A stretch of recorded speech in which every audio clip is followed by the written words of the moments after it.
Okay.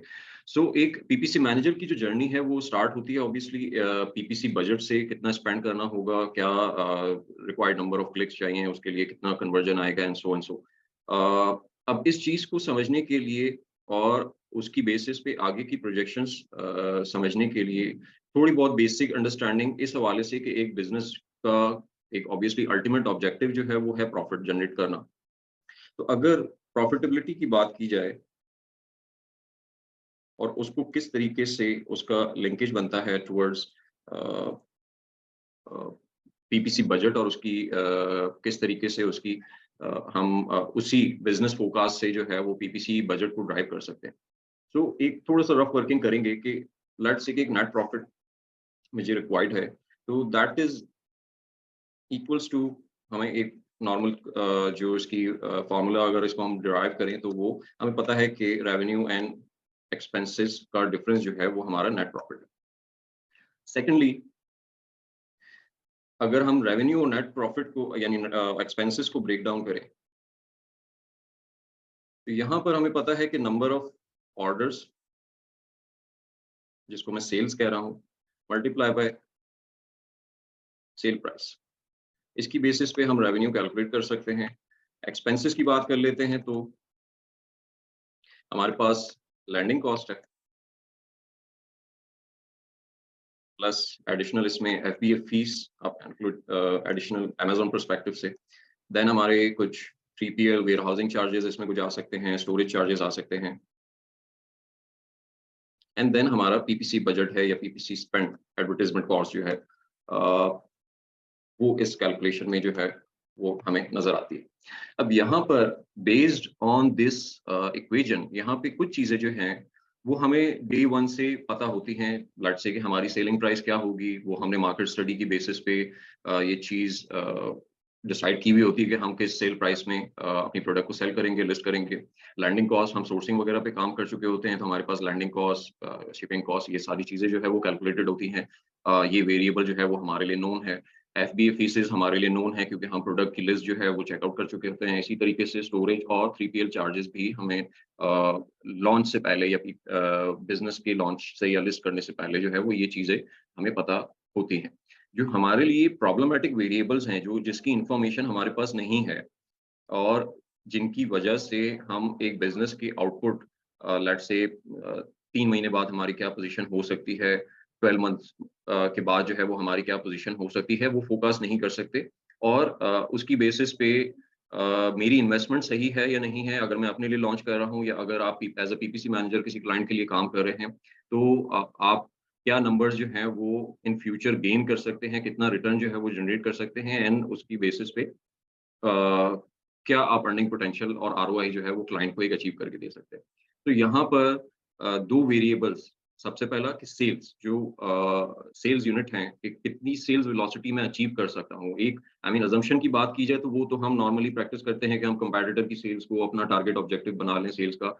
वो तो एक अजम्पशन बेस के ऊपर बात ठीक है कि हमने एक पीपीसी बजट कैलकुलेशन करने के लिए वो कर लिया। लेकिन अगर मुझे एक प्रिसाइज़ मेथड चाहिए जिसकी बेसिस पे मैं एक ऐसा पीपीसी बजट कैलकुलेट कर सकूं जो कि एटलीस्ट 70 टू 80% एक्यूरेसी रखता हो और उसकी कुछ स्ट्रॉन्ग बेसिस हो और वो उसका वेरिएंस जो है वो ऐसा ना हो कि वो 50-50 का डिफरेंस आ रहा हो और जिसकी वजह से आपको फ्यूचर में मे बी प्रॉफिटेबिलिटी की वजह से इश्यूज आ रहे हों, कैश फ्लो मैनेजमेंट की वजह से इश्यूज आ रहे हों, या बिजनेस की वो आरओआई ही वो अचीव ना हो रही हो जो कि आप इनिशियली एक्सपेक्ट कर रहे थे based on your assumption and focus. So यहाँ पर अगर हम पीपीसी की एक इक्वेशन या पीपीसी बजट की इक्वेशन को ड्राइव करने की कोशिश करें,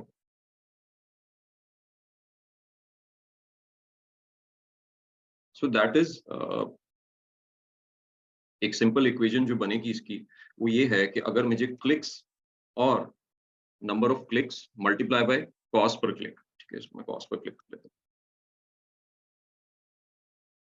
अगर ये मुझे वेरिएबल्स पता हो तो मैं अपना पीपीसी बजट जो है वो कैलकुलेट कर सकता हूँ, ठीक है। बट प्रॉब्लम इज कि मुझे कितने क्लिक्स रिसीव होंगे ये तो मुझे नहीं पता, और मुझे क्या सीपीसी आएगी ये भी मुझे नहीं पता, ये भी अननोन फिगर्स है मेरे लिए। सो इसको मजीद ब्रेक डाउन अगर हम करें कि मेरे लिए कौन से ऐसे वेरिएबल्स हैं जो कि जिनका डाटा जो है मैं ड्राइव कर सकता हूँ किसी डेटाबेस के थ्रू, जो मे बी अमेज़न प्रोवाइड कर रहा हो, कोई टूल प्रोवाइड कर रहा हो, ठीक है। तो अगर हम क्लिक्स के बजाय क्लिक्स को मज़ीद ब्रेक डाउन करें, तो अगर मैं इसको क्लिक्स के बजाय order divided by conversion rate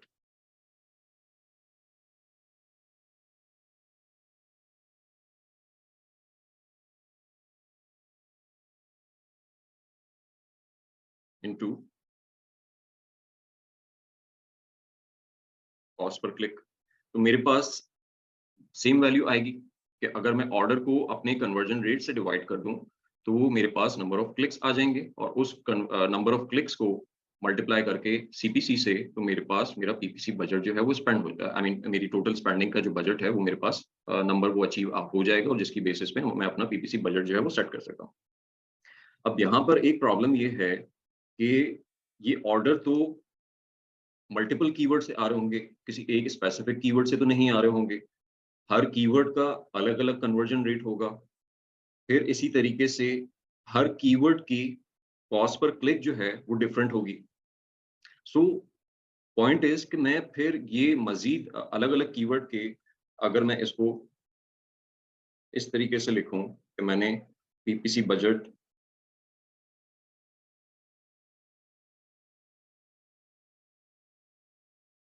keyword 1,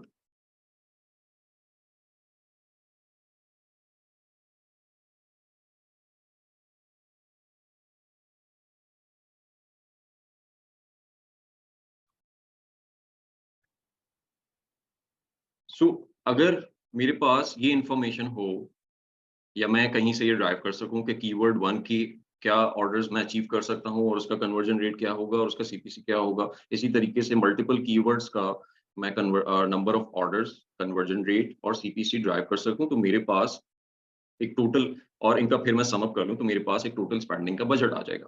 अच्छा, अब ये नंबर्स जो हैं वो कहाँ से ड्राइव कर सकते हैं, और इस इक्वेशन को हम किस तरीके से सॉल्व कर सकते हैं, उसके लिए यानी यहाँ पे हमें 3 वेरिएबल्स चाहिए, जो कि एक नंबर ऑफ ऑर्डर्स है, दूसरा कन्वर्जन रेट है, और तीसरा सीपीसी है।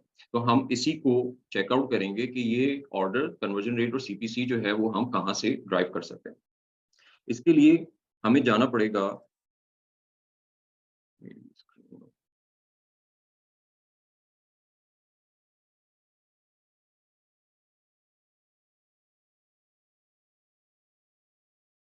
प्रोडक्ट अपॉर्चुनिटी एक्सप्लोरर पे।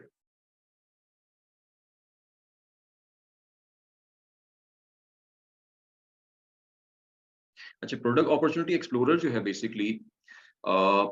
बेसिकली ये टूल तो नई प्रोडक्ट्स फाइंड आउट करने के लिए, उनकी मार्केट रिसर्च करने के लिए, इस तरह के पर्पस के लिए डिज़ाइन किया गया है। नई अपॉर्चुनिटीज़ आइडेंटिफाई करने के लिए डिज़ाइन किया गया है, ताकि कोई भी सेलर जो अमेज़न पे बिज़नेस कर रहा है, वो अपनी ब्रांड के लिए नए-नए प्रोडक्ट्स जो हैं वो फाइंड आउट कर सके, और कहाँ पर कितना पोटेंशियल है वो चेक आउट कर सके। लेकिन यहाँ पे कुछ डाटा पॉइंट्स ऐसे अवेलेबल हैं, जिनकी मदद से हम अपनी पीपीसी के जो बजट्स हैं वो आइडेंटिफाई कर सकते हैं। फॉर एग्जांपल, अगर उससे पहले थोड़ा-सा हम इसको समझ लेते हैं कि ये किस तरीके से वर्कआउट करता है, और यहाँ पे क्या डाटा पॉइंट्स जो हैं वो हमारे पास अवेलेबल हैं, और उन डाटा पॉइंट्स की एक्चुअल मीनिंग जो है वो क्या है, ठीक है? उनकी इंटरप्रिटेशन हमें किस तरीके से करनी चाहिए। सो एक मैंने रैंडम कीवर्ड टाइप किया है, और यहाँ पर उसके रिजल्ट्स में मुझे जो प्रोडक्ट अपॉर्चुनिटी एक्सप्लोरर है वो ये दिखा रहा है कि ये कस्टमर नीड्स हैं इस पर्टिकुलर सर्च के अगेंस्ट, ठीक है। अच्छा, कस्टमर नीड क्या है कि ये सॉर्ट ऑफ निशेस हैं जहाँ पर एक पर्टिकुलर सेगमेंट ऑफ प्रोडक्ट जो है वो बाय हो रहा है, ठीक है। उसको अमेज़न ने कस्टमर नीड्स के नाम से, जिसको हम नॉर्मली निश कहते हैं, उसके नाम से डिफाइन कर दिया। इसके अगेंस्ट इस निश में की जो टॉप सर्च टर्म्स कौन-सी हैं, वो यहाँ पे डिफाइन हो रही हैं। सेल्स पोटेंशियल स्कोर डिफाइन करता ये है कि इस निश में जो नए सेलर एंटर होते हैं, उनके पोटेंशियल चांसेस क्या हैं सेलिंग के। अगर ये 1 है तो बहुत लो चांसेस हैं, अगर ये 10 तक हैं तो बहुत ज़्यादा चांसेस हैं। सो इसी तरीके से इसको जज करेंगे। सर्च वॉल्यूम इस पर्टिकुलर निश में जितने भी कीवर्ड सर्चेस हो रहे हैं, ये तमाम जो सर्च टर्म आ रही हैं इसके अंदर, इसके अलावा और भी होंगी। अगर हम इसको मज़ीद डिटेल में चेकआउट करेंगे तो वहाँ पे हमें मज़ीद सर्च टर्म नज़र आएँगी। तो उन टोटल सर्च टर्म का जो सर्चेस वॉल्यूम है, पिछले लास्ट 360 डेज का वो 191,000 बता रहा है। इसी तरह रिलेटिवली अलग-अलग कस्टमर नीड्स का जो सर्च वॉल्यूम जो है वो यहाँ पे शो कर रहा है।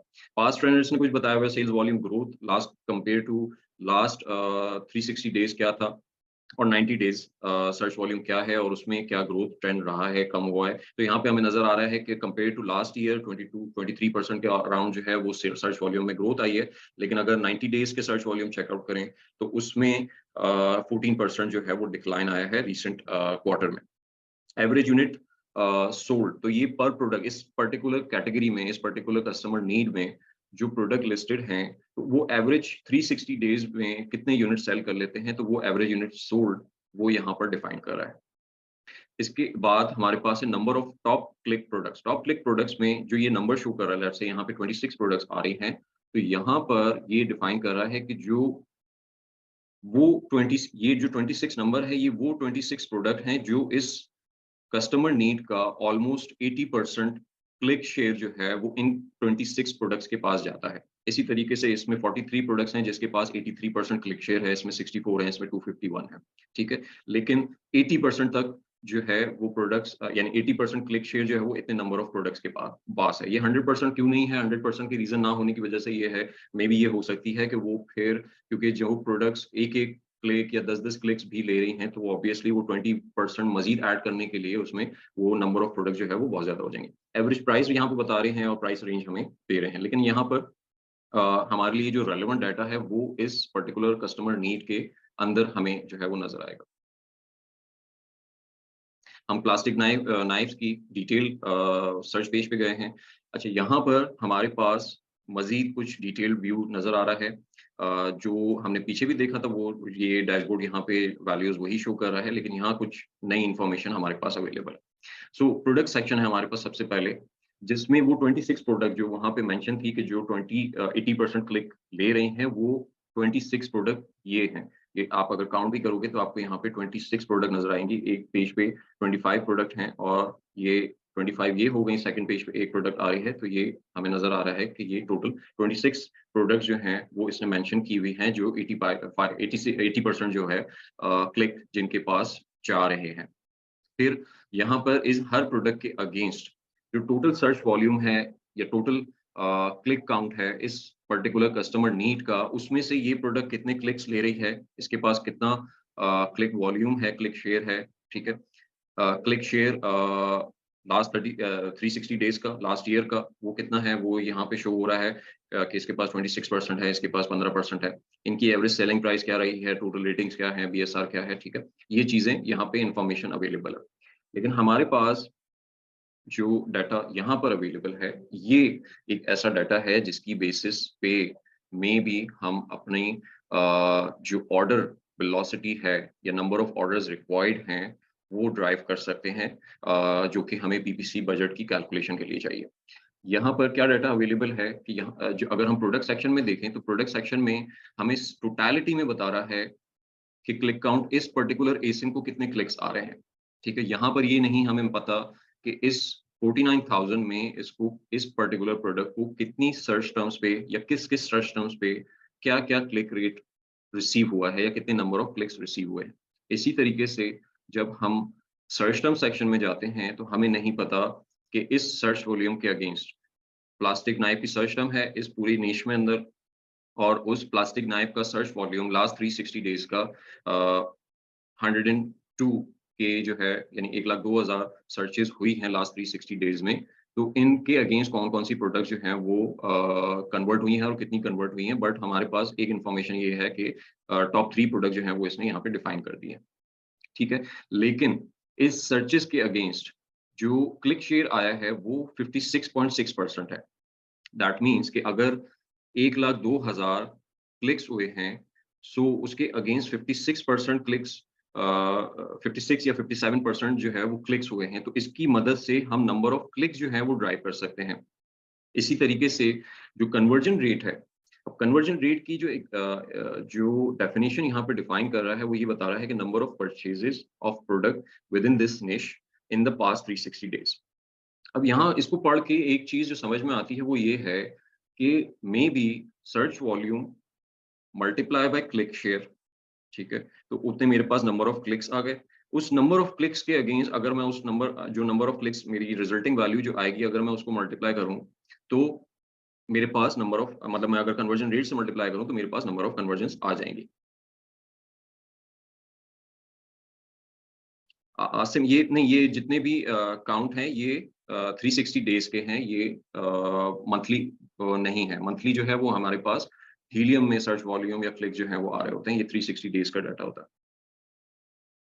अच्छा, सो आई वाज सेइंग कि सर्च वॉल्यूम जो डेफिनेशन यहाँ पे लिखी हुई है उसकी बेसिस पे हमें ये सर समझ में जी जी ये जो कन्वर्जन रेट है ये सर्च कन्वर्जन रेट है, ये क्लिक कन्वर्जन रेट तो नहीं है?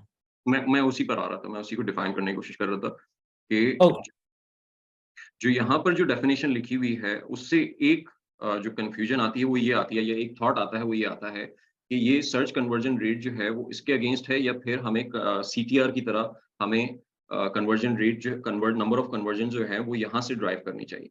लेकिन इसकी एक प्रॉपर डेफिनेशन जो है या डिटेल्ड डेफिनेशन जो है वो हमें यहाँ पे नजर आती है सर्च कन्वर्जन रेट की।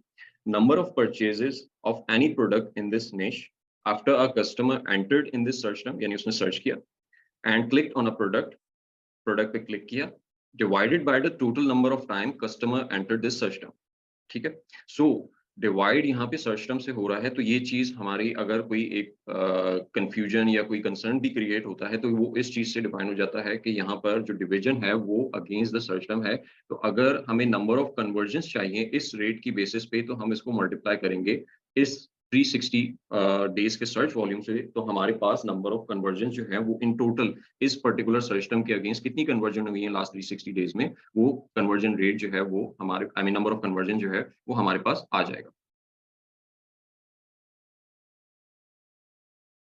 सो अगर मुझे इस पर्टिकुलर निश की टोटल जो नंबर ऑफ ऑर्डर्स हैं पर इस पर्टिकुलर निश में कितने नंबर ऑफ ऑर्डर्स आ रहे हैं, किस किस कीवर्ड के अगेंस्ट कितने ऑर्डर्स आ रहे हैं वो ड्राइव करने हैं। सो मैं यहाँ से इस डाटाबेस की आई मीन मदद से मैं वो नंबर जो है वो ड्राइव कर सकता हूँ, और उसको हम अभी एक एक्सेल फाइल में जो है वो ट्रांसफर करके उसको देख लेते हैं।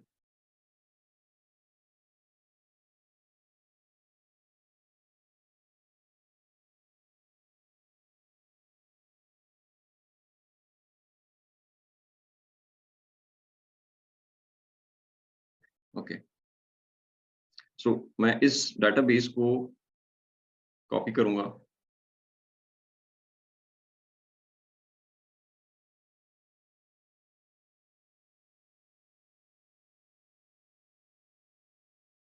अच्छा, मेरी स्क्रीन नजर आ रही है आप लोगों को? नहीं, स्क्रीन चेंज अभी हो गई स्क्रीन हो गया, ओके।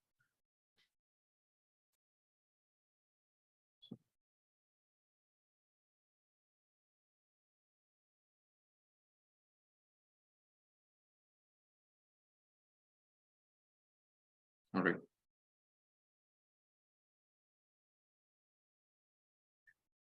इसको थोड़ा सा फॉर्मेट कर लेते हैं।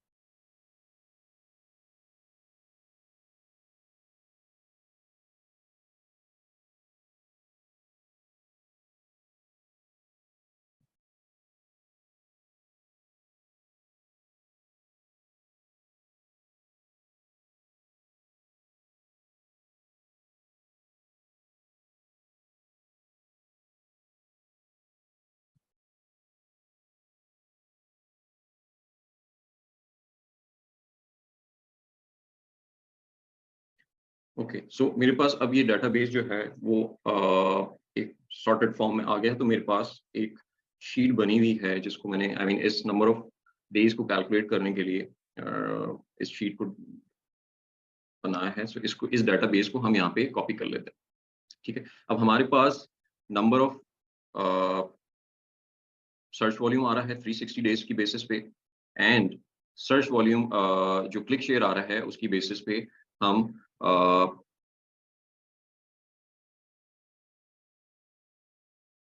क्लिक शेयर आ रहा है उसकी बेसिस पे हम नंबर ऑफ क्लिक्स निकाल सकते हैं। ओके, सॉरी,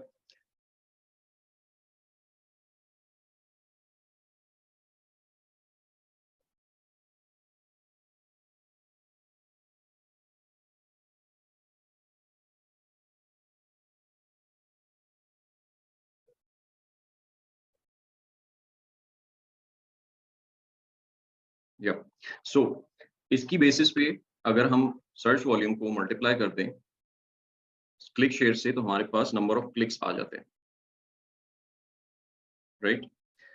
और अगर मैं इस सर्च वॉल्यूम को मल्टीप्लाई कर दूं सर्च कन्वर्जन रेट से, तो मेरे पास नंबर ऑफ यूनिट्स आ जाते हैं इन टोटल, जो कि लास्ट 360 डेज में सेल हुए हैं हर कस्टमर, जो हर कस्टमर सर्च टर्म के अगेंस्ट।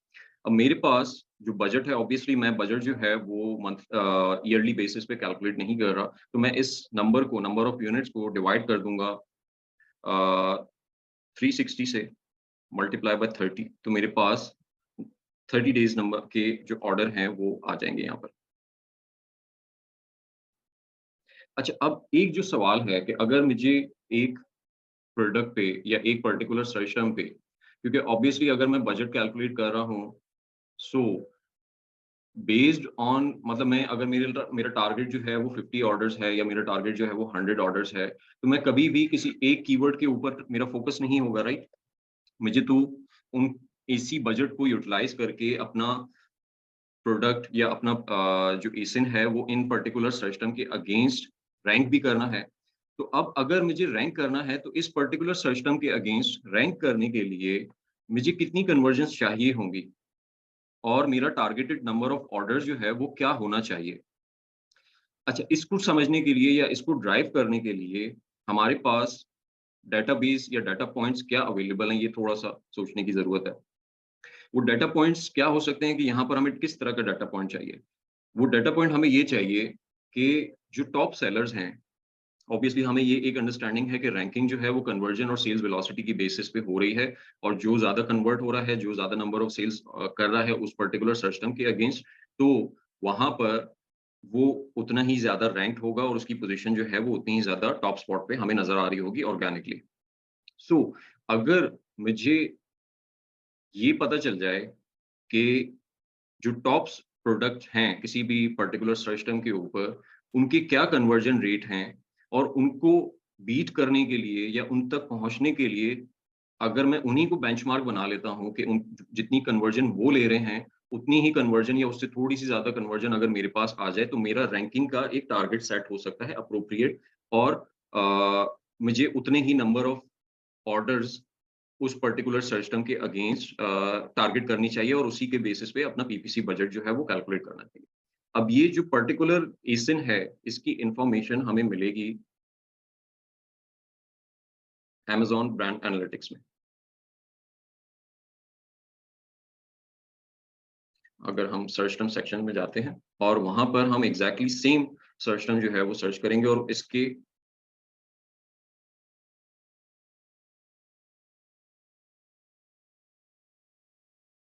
मंथली डाटा हम ले लेते हैं।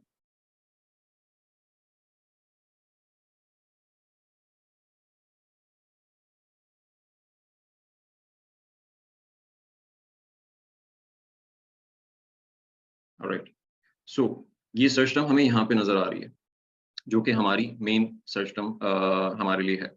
अच्छा, इस पे जो एसिन्स मौजूद हैं, जो फर्स्ट पोज़ीशन पे है, उसका क्लिक शेयर और कन्वर्जन शेयर यहाँ पे मेंशन है। क्लिक शेयर इसके पास टोटल क्लिक्स का कितना शेयर आ रहा है, और कन्वर्जन शेयर इस पर्टिकुलर सर्च टर्म के अगेंस्ट जो कन्वर्जन हो रही है उसका कितना शेयर जो है वो इस पर्टिकुलर इनके पास आ रहा है। और क्लिक शेयर की बेसिस पे इनकी जो पोजीशनिंग है, यानी क्लिक 1 और एसिन 1 एसिन 2 जो है वो क्लिक शेयर की बेसिस पे हुआ है कि जिसके पास ट्रैफिक ज़्यादा है वो फर्स्ट पे है, उसके जो सेकंड पे है वो उससे कम है, थर्ड पे जो है वो उससे भी कम है। ठीक है? तो हमारे पास जो फर्स्ट एसिन है उसका कन्वर्जन शेयर हमें नज़र आ रहा है 13.94, जो सबसे ज़्यादा कन्वर्जन्स ले रहा है। सेकंड नंबर पे हमारे पास जो कन्वर्जन शेयर आ रहा है, वो आ रहा है 6.9 इस पर्टिकुलर एसिन का।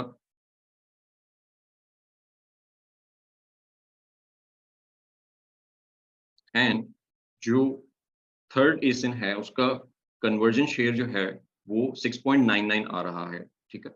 और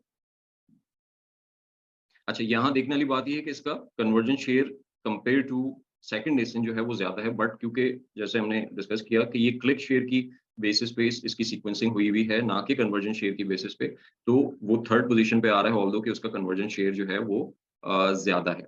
अब यहाँ पर एक थ्योरेटिकल या अजम्पशन या हम एक चीज कंसिडर या अज्यूम ये कर सकते हैं, वो ये है कि अगर सेकंड और थर्ड की जितनी कन्वर्जन है, अगर मैं इतनी कन्वर्जन टारगेट कर लूं या इनसे थोड़ी सी ज्यादा कन्वर्जन जो है वो मैं टारगेट कर लूं, तो मेरे पास इस पर्टिकुलर सर्च टर्म पे रैंक करने जितने ऑर्डर्स जो हैं वो उसका नंबर आ जाएगा। और अगर मैं वो नंबर अचीव कर लेता हूँ डेली बेसिस पे, तो मेरी प्रोडक्ट जो है वो यहाँ पर रैंक हो सकती है।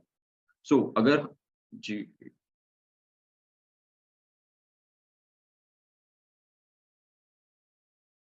जी, उसामा, इसमें एक्चुअली ये है कि मैंने खुद इसको प्रॉपर एक प्रोडक्ट के जिसके रियलिस्टिक नंबर्स हैं, उनके बेसिस पे चेकआउट किया और सर्च वॉल्यूम की बेसिस पे और क्लिक शेयर और कन्वर्जन शेयर की बेसिस पे जो परसेंटेजेस आ रही हैं, तो वो ऑलमोस्ट कोई 70 टू 80% रिलायबल नंबर्स जो यहाँ से हम ड्राइव करते हैं, वो हैं। मतलब वो एक्यूरेसी उसमें 70 टू 80% तक है।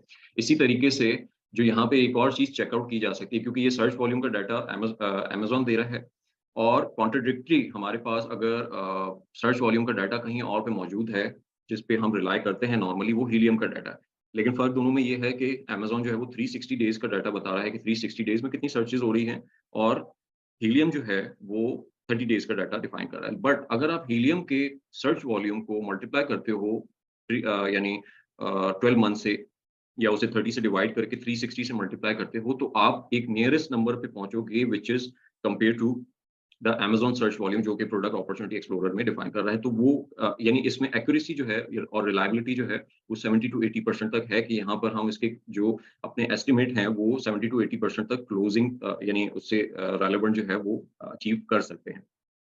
सो द पॉइंट वाज कि अगर मैं अपनी टारगेट और नंबर ऑफ कन्वर्जन जो है वो considering the second ASIN in the conversion share and the third ASIN in the conversion share, उसको टारगेट बना लूं कि मुझे इससे ज्यादा कन्वर्जन्स लेनी है, तो पॉसिबली मेरा कीवर्ड जो है वो रैंक कर जाएगा। तो मैं यहाँ पर इस शीट में अगर मैं अपना टारगेट जो है वो 7% सेट कर दूं, ठीक है, एंड इसकी बेसिस पे अपने टारगेट मंथली ऑर्डर्स जो हैं वो ड्राइव कर लूं, कि मुझे इस पर्टिकुलर सर्च टर्म पे, जो फर्स्ट सर्च टर्म है प्लास्टिक नाइफ की, यहाँ पर 167 ऑर्डर्स चाहिए रैंक करने के लिए, या 167 ऑर्डर्स जो है वो 30 डेज के लिए चाहिए। लेकिन क्योंकि रैंकिंग जब हम कर रहे होते हैं, तो ऑब्वियसली हमारे लिए तो डेली बेसिस पे ऑर्डर लेके आना, और ऑब्वियसली हमने डेली एक वेलोसिटी बिल्ड करनी होती है कि वो इतने नंबर ऑफ ऑर्डर्स आते रहेंगे। उसकी वजह से हमारी प्रोडक्ट जो है वो कंसिस्टेंट बेसिस पे अगर वो ऑर्डर्स लाती रहेगी, तो with in few weeks, 10 days, 15 days या 20 डेज में हमारा प्रोडक्ट जो है वो रैंक हो जाएगा। सो इसको हम कन्वर्ट कर लेते हैं 1 डे के ऊपर, कि हमें डेली बेसिस पे यानी डेली का बजट जो है वो हम काउंट फॉर कर लेते हैं। तो मुझे इस पर्टिकुलर प्रोडक्ट के लिए या इस पर्टिकुलर सर्च टर्म के लिए मुझे 6 ऑर्डर्स चाहिए, अगर मुझे यहाँ पर रैंक करना है। और ये 6 ऑर्डर जो है वो मैं डेली बेसिस पे इस पे इतना स्पेंड करता रहूंगा कि मुझे इतने नंबर ऑफ ऑर्डर जो है वो अचीव हो जाए। ठीक है। अच्छा, अब नंबर ऑफ ऑर्डर्स तो निकाल लिए हैं, ठीक है। अब इसी तरीके से अगर मैं मल्टीपल कीवर्ड्स को यहाँ पे टारगेट करता रहूं, तो मेरे पास, अगर मैं लेट्स से मैं एक और सर्च टर्म को यहाँ पे सर्च कर लेते हैं, और उसका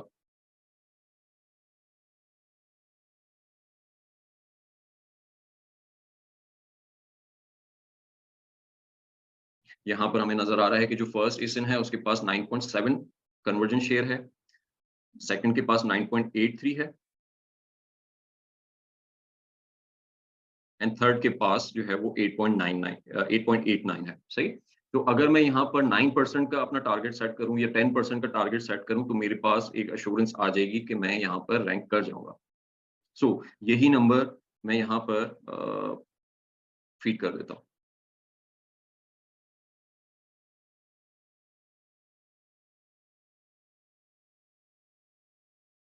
जी मैं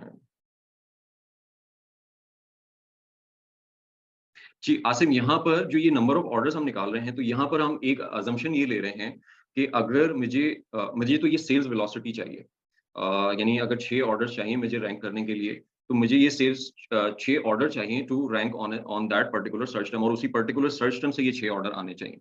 सो अगर ये न्यू लॉन्च है तो ऑब्वियसली वहां पर मेरी ऑर्गेनिक विजिबिलिटी तो होगी नहीं, तो मुझे ये सारे के सारे ऑर्डर जो हैं वो यानी पीपीसी के थ्रू ही लाने पड़ेंगे। लेकिन अगर मेरी जो वेलोसिटी है, यानी मैं एक ओल्ड लिस्टिंग के ऊपर काम कर रहा हूँ जो कि रनिंग है, उसकी डिस्कवरेबिलिटी भी है और इस पर्टिकुलर सर्च टर्म के ऊपर भी डिस्कवरेबिलिटी है, तो मैं अपना नंबर जो है वो कम कर सकता हूँ, लेट्स से 50% कर सकता हूँ या उससे कम कर सकता हूँ, बेस्ड ऑन क्योंकि हो सकता है कि वो पहले ही ऑर्डर, यानी जब आप उस पे प्रोजेक्ट पे काम स्टार्ट करें तो वो ऑलरेडी फर्स्ट पेज पे मौजूद हो लेकिन टॉप पोजीशंस पे मौजूद ना हो, तो आपको उसको पुश करने के लिए पीपीसी के थ्रू उसको एक बूस्टर देना पड़े कि इतने अगर 6 ऑर्डर्स मुझे इन टोटल चाहिए तो मैं 3 ऑर्डर्स पीपीसी से टारगेट करूं और इस पर्टिकुलर कीवर्ड के ऊपर इतना बजट स्पेंड करूं कि मुझे 3 ऑर्डर्स जो है वो अचीव हो जाए।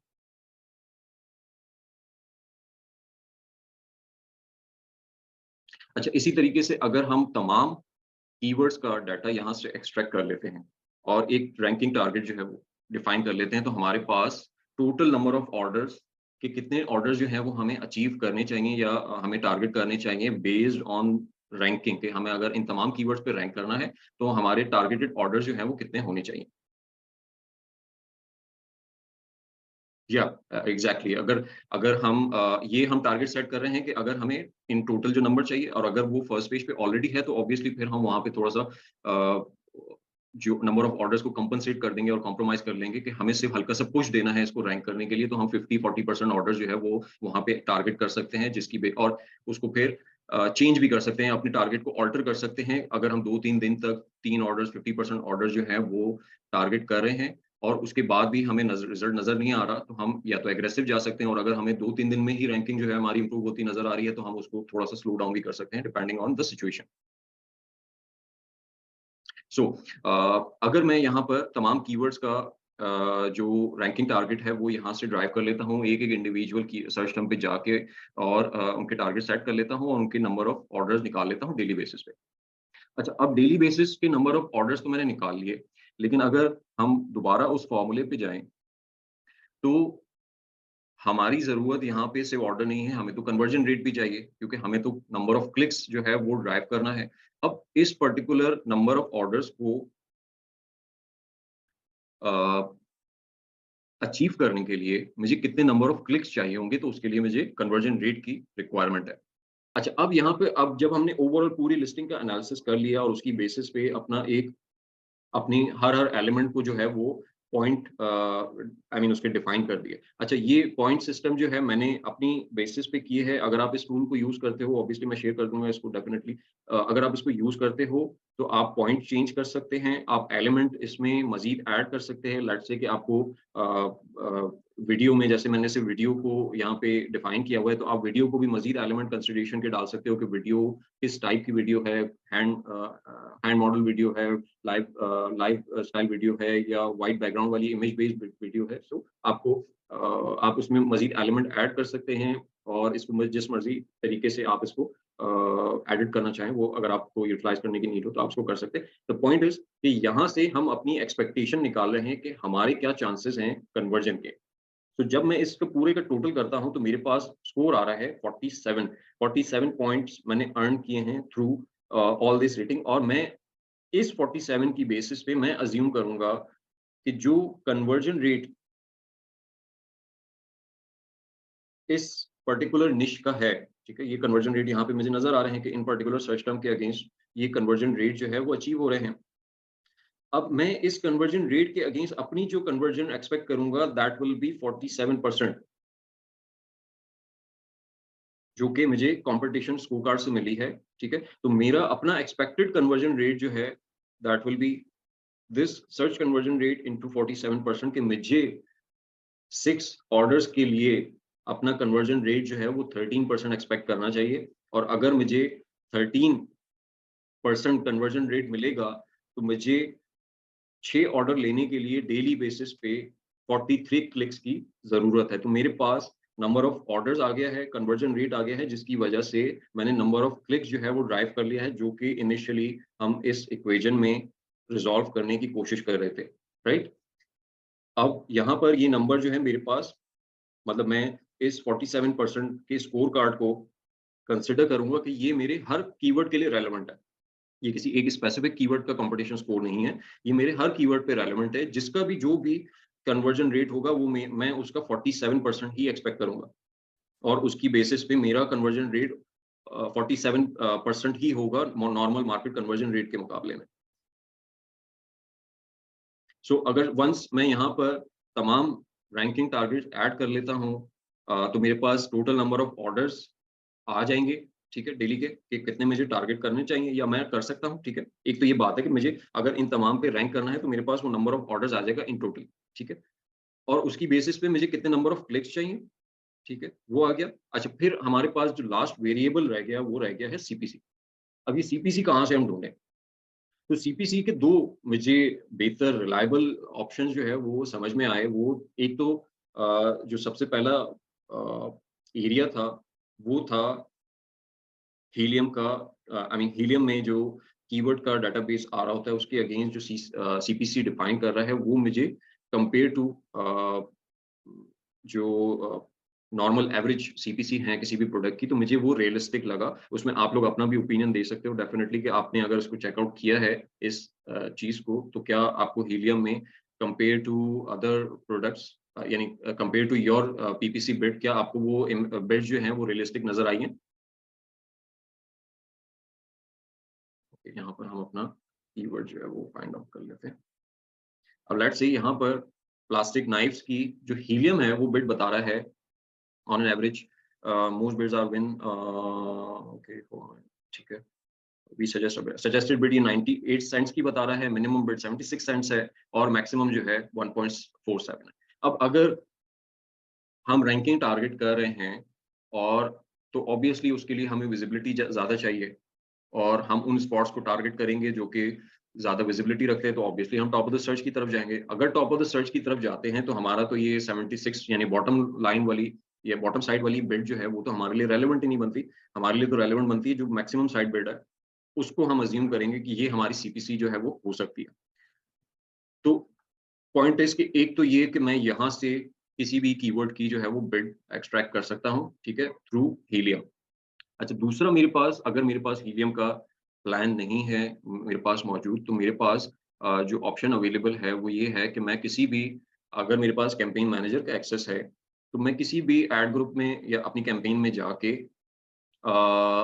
उस पर्टिकुलर कीवर्ड को या जितने भी कीवर्ड जो हैं वो मैंने टारगेट किए हुए हैं, ठीक है, उनको उस पर्टिकुलर कैंपेन में जाके चेक करूं और उसकी बिड वहां से पता कर लूं। लेट्स से अगर हम यहाँ पे चेकआउट करते हैं कि यहाँ पे अगर हम ऐड करते हैं तो यहाँ पे क्या बिड नजर आती है हमें, ठीक है। अच्छा, ये रेंज दिखा रहा है 1.39 से लेकर 3.54 तक की, ठीक है। अच्छा, अब इसमें थोड़ा सा प्रॉब्लम या जो पॉइंट ऑफ कंसिडरेशन है कि मुझे क्या इस बिड को कंसिडर करना चाहिए या नहीं करना चाहिए। सवाल देखिए,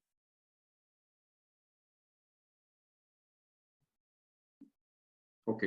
अच्छा, आपने लाइव प्रोडक्ट पे जो है वो सजेस्टेड बिड जो है वो चेकआउट की है through dummy listing, dummy campaign, okay, ठीक है। तो मतलब आपने कैंपेन मैनेजर से ही बिड जो है वो ड्रॉ किए हैं, ओके, राइट। अच्छा, एक बस जो यहाँ पे फैक्टर आता है ना वो कैंपेन मैनेजर की बिड्स के ऊपर कि वो कितनी रिलायबल हैं, उसके ऊपर आप कितना रिलाय कर सकते हो, वो बस एक फैक्टर ये होता है कि अमेजोन क्योंकि एल्गोरिथम बेस्ड मेथड और सिस्टम की बेसिस पे आपकी बिड्स को आपको बिड्स की बेसिस पे आपको प्लेसमेंट दे रहा है, ठीक है, और आपको चार्ज कर रहा है, और उसमें रेलेवेंसी भी आ जाती है, उसमें कन्वर्जन हिस्ट्री भी इम्पैक्ट करती है, उसमें कैंपेन का अपना स्कोर जो है वो उसकी कैंपेन हिस्ट्री कितनी है, ठीक है, वो सारी चीजें मैटर करती हैं। तो इस तमाम वेरिएबल्स की वजह से हो सकता है कि ये बिड जो है वो इन्फ्लेट कर गई हो, क्योंकि मैं एक ऐसा कीवर्ड चेकआउट कर रहा हूँ अपने कैंपेन मैनेजर में या अपनी एक पर्टिकुलर कैंपेन में जिसको मैंने कभी टारगेट ही नहीं किया, वो इस कैंपेन में कभी इस कैंपेन से कभी रेलेवेंट रहा ही नहीं। तो हो सकता है कि इसकी वजह से मेरी बिड जो है वो इंक्रीज कर रही हो, राइट। सो यहाँ पर ऑप्शन ये है कि अगर डमी लिस्टिंग वाला जो नवीद ने बात की कि डमी लिस्टिंग सेम अकाउंट में जहां पर हमने वो एक्चुअली प्रोडक्ट लिस्ट किया हुआ है, ठीक है, जिसपे हम पीपीसी रन करना चाह रहे हैं, तो वहां पर क्योंकि वहां पर तो फिर भी थोड़ा बहुत एससीओ किया हुआ होगा हमने, और प्रोडक्ट लिस्ट की हुई है तो उसकी वजह से वो प्रोडक्ट जो है वो इंडेक्सिंग उसकी होना स्टार्ट हो गई होगी, तो उसकी वजह से हो सकता है कि वो एक रिलेटेबल बिड मिले हमें, एक रेलेवेंट बिड मिले हमें जो कि उस प्रोडक्ट से रिलेट करती है, उस पर्टिकुलर कीवर्ड से रिलेट करती है। लेकिन किसी और अकाउंट पे कुछ, क्योंकि ये सवाल आता रहता है और लोगों ने ये प्रैक्टिस किया भी है कि वो किसी और के अकाउंट पे उन्होंने चेक कर लिया जिसका उस प्रोडक्ट से ताल्लुक ही नहीं था कि और वहां से उन्होंने वो अपनी प्रोडक्ट के कीवर्ड डाल के उनकी सजेस्टेड बिड ले ली। तो उसकी उसमें जो एक फैक्टर है वो ये आएगा कि वो नॉन रेलेवेंसी और नो कन्वर्जन हिस्ट्री की वजह से आपकी बिड जो है वो इन्फ्लेट कर सकती है। लेकिन डमी लिस्ट है, आपके पास ऑलरेडी अमेज़न अकाउंट है, तो डेफिनिटली आप अपने अकाउंट से ही इस बिड को चेकआउट कर सकते हो। लेकिन मैं ये रिकमेंड करूंगा कि आप दोनों बिट्स को चेकआउट कर लें, यानी अगर आपके पास हीलियम अवेलेबल है और कैंपेन मैनेजर भी अवेलेबल है जो डमी लिस्टिंग वाला है, दोनों की बिट्स चेकआउट कर लें, और ताकि उससे आपको एक आइडिया भी मिल जाएगा कि वो कितनी क्लोज है आपस में, और अगर वो क्लोज है उसमें लेट्स से 80-90% तक कंपैरिजन, यानी 80-90% तक मैच कर रही है वो बिट्स, तो दैट मीन्स कि आपके पास एक रिलायबल नंबर आ गया है और आप उन बिट्स को जो है वो यूटिलाइज कर सकते हो on your budget sheet. So let's say कि अगर मैं हीलियम की बिड को कंसिडर करूं, तो कि वहां पे 1.43 थी, तो मैं 1.55 या 1.6 थोड़ा सा इन्फ्लेट करके अपनी बिड टारगेट करूं, तो मेरे पास इस पर्टिकुलर प्रोडक्ट का या इस पर्टिकुलर कीवर्ड का डेली बजट आ जाता है। अच्छा, अब यहाँ पर बात अभी आई मीन तो मैं हीलियम को ज्यादा प्रेफर करूंगा हीलियम में, क्योंकि हीलियम आपको generic search terms I mean bits जो है वो बता रहा है ओवरऑल मार्केट पे। ऑब्वियसली उसके पास कन्वर्जन हिस्ट्री का डाटा नहीं है, उसके पास रेलेवेंसी का डाटा नहीं है, वो तो बिट्स की बेसिस पे कि उसकी मार्केट कंपैरेटिवली क्या बिट्स चल रही हैं। तो मैं हीलियम को ज्यादा प्रेफर करूंगा, क्योंकि अमेजोन में वो रेलेवेंसी वाला और कन्वर्जन हिस्ट्री वाला फैक्टर आ जाता है, या आप उनकी बिड का एक mid point average out to the safe side लेने के लिए आप चेकआउट कर सकते हो, लेकिन मैं हीलियम को ज्यादा वेटेज दूंगा यहाँ पर।